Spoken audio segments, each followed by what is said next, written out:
अस्सलाम वालेकुम। आज की वीडियो में हम पढ़ेंगे listeria monocytogenes another non spore forming gram positive rod. ये क्या कराता है? ये प्रेग्नेंट वुमेन, न्यू बॉर्न्स और इम्यूनो सप्रेस्ड एडल्ट्स में मेनिंजाइटिस और सेप्सिस कराता है।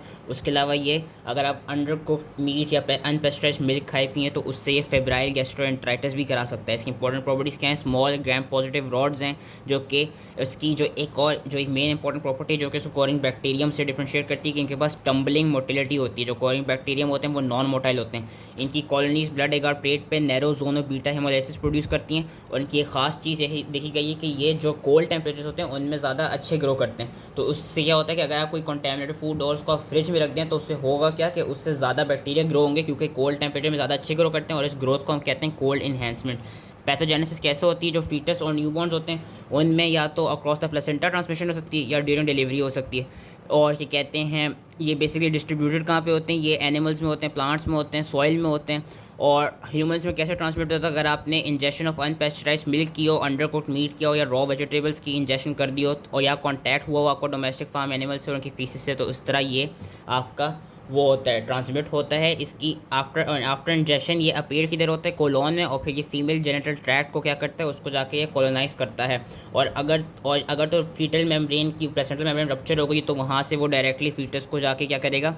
वो करेगा, फीटस को जाके इन्फेक्ट कर देगा। पैथोजेनेसिस वैसे इसकी क्या है? पैथोजेनेसिस इसकी वैसे ये है कि ये पहले अपनी इन्वेजन करता कैसे? इसके पास ये बेसिकली इंटरनल प्रोड्यूस करता है और जिस सेल पे उसने इन्वेड करने ना, वहाँ पे उन सेल सरफेस के रिसेप्टर्स पे एक ई कैडहेरिन होनी चाहिए।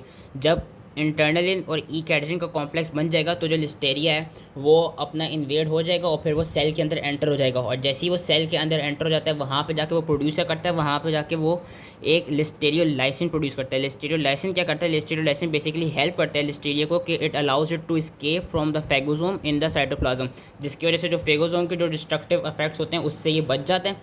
और फिर क्या करता है? ये इंट्रासेलुलरली ग्रो करता है, जिसकी वजह से हमें इसके खिलाफ सेल मीडिएटेड इम्यूनिटी चाहिए होती है। और अभी मैंने कहा क्योंकि इसके पास टम्बलिंग मोटिलिटी होती है, तो टम्बलिंग मोटिलिटी कैसे मिलती है? It can move from cell to cell by means of actin rockets.